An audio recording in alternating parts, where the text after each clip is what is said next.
Hello everyone! Good evening! 5 o'clock in the evening na po dito sa amin.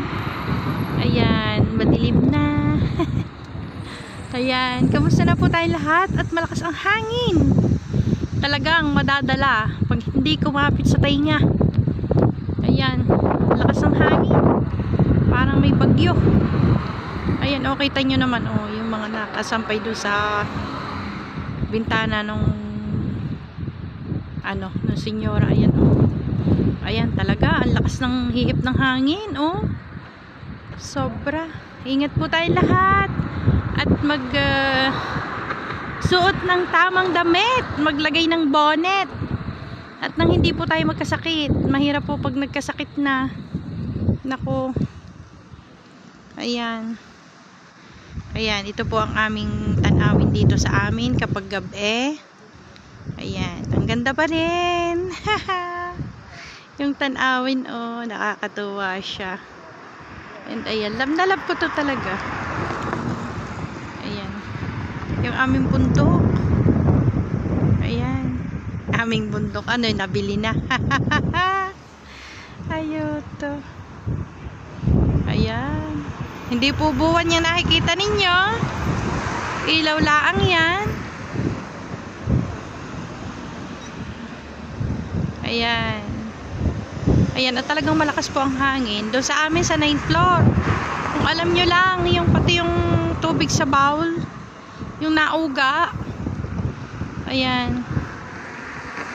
Ayan, utay-utay tayo lumakad. Ililiitan na natin kasi masyadong minsan pakinig pati yung yung pintig ng puso ko, pakinig yang na sa lakas. Ayan. At ayan dun po sa doon sa lugar na yun, ayan, ang dilaw ng ng makikita nyo, matatanaw niya yan, kulay dilaw siya. Siguro hindi gaano nakikita dito, pero kulay dilaw po. Ayan. Ayan. Nakakatuwa naman. Dumating na naman yung hapon, and salamat sa Diyos. At ayan, dumating na yung hapon nang nakapagtrabaho tayo. Talaga napakabuti ng Panginoon. Imagine niyo yung trabaho ko. Ang dami kong hinugasan at talagang sobrang hiktik ng aking ginawa ngayon. Takot ako baka ma-high blood, baka ma-atake.